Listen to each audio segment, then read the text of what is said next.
Hello everyone and welcome back to the Ansys Fluent Academy Beginner CFD Series. In today's tutorial, we are going to work on a very interesting and practical CFD problem, simulation of urine flow in a prostatic urethra using Ansys Fluent. This tutorial is based on a scientific paper, Novel CFD Modeling Approaches to Assessing Urine Flow in Prostatic Urethra after Transurethral Surgery. This paper published on 2021 in a prestigious scientific report journals. So it is a free access journal and you can go to this Nature website and then download this journal as a PDF. You can download from here. You can also go to lots of details in this actually paper. So the approach of this tutorial today is going through this journal paper and then find all the details regarding the geometry, mesh, and all the detail regarding the fluid here, and then use the same approach and reach to the same results. Before we jump into the simulation, let's first understand the physical problem. The prostatic urethra is the part of the urinary tract that passes through the prostate gland. This region plays a very important role in controlling urine flow. In many cases, especially in a condition called benign prostatic hyperplasia or BPH, the prostate enlarges and compresses the urethra.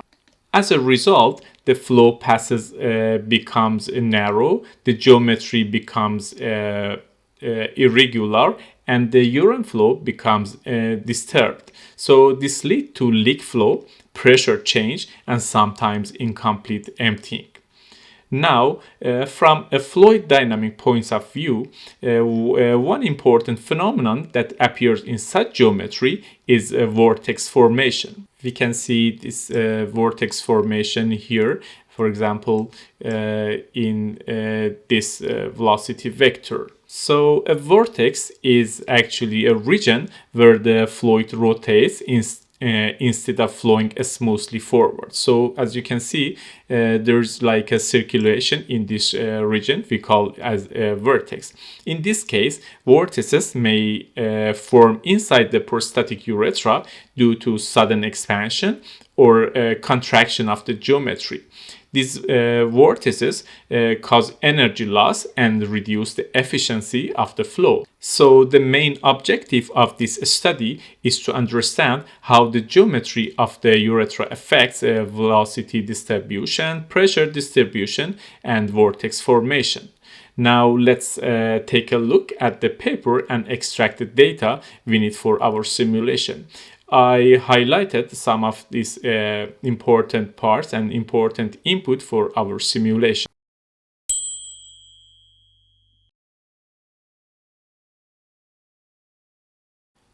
Now let's take a look at the paper and extract the data we need for our simulation. I try to highlight some of the information and input data into this paper so we can go through those highlighted ones. Actually, in this study, the author developed a simplified two-dimensional CFD model called as a CATS. So as you can see here, in the geometric modeling section, you will see it's a two-dimensional CFD model. Instead of modeling the full complex anatomy, so they simplified the system into three main regions. The bladder, so we can go through all the details later on. The prostatic urethra, called as a PU, and the rest of the urethra, as you can see into this long pipe. So this simplification actually allows us to focus on the physics while keeping the model computationally efficient. Let's highlight the key geometric parameters. So I tried all this detail here, as you can see on this shape here. We will go through this later on. But if you are interested, you can go here and find all these details. So the bladder diameter is 10 centimeter, as you can see here. We can go through that to the image and check also there. So I will go scroll down a little bit. So as you can see here, the bladder diameter is 10 centimeter. We are working on the millimeter on the SpaceClaim later on, so I will write as the millimeter unit. So it's 100 millimeter.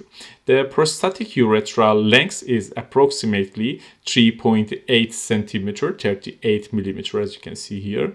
The bladder neck diameter is actually here 30 millimeter, and prostatic urethra diameter is around 42 millimeter, the diameter of this PU. And finally, the urethra diameter is 6 millimeter, and the length is 157 millimeter. We will use this value to build our 2D geometry in the SpaceClaim. And then if I go to the meshing modeling section, as you can see here, they have used the ICM CFD for grid generation, but we will go to the Ansys meshing and use that software. So for meshing, they use a 2D triangular mesh, and importantly, no inflation layer was applied. So here I have actually highlighted, so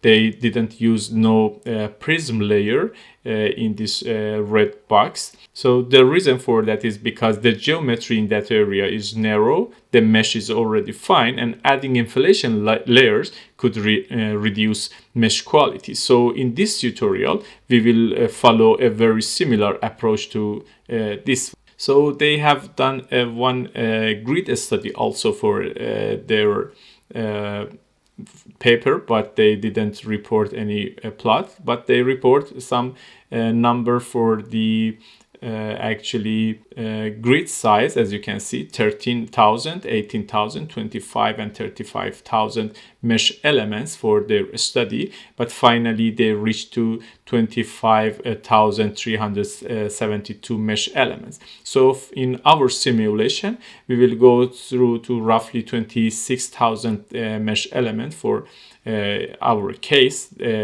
roughly similar to this one. Now for the fluid properties, the working fluid is urine, which is modeled as the incompressible and Newtonian fluid. So I can scroll down a little bit to the CFD simulation. So they have used the Fluent 19. And then the working fluid, as you can see, is steady, homogeneous, incompressible, adiabatic, and the Newtonian fluid.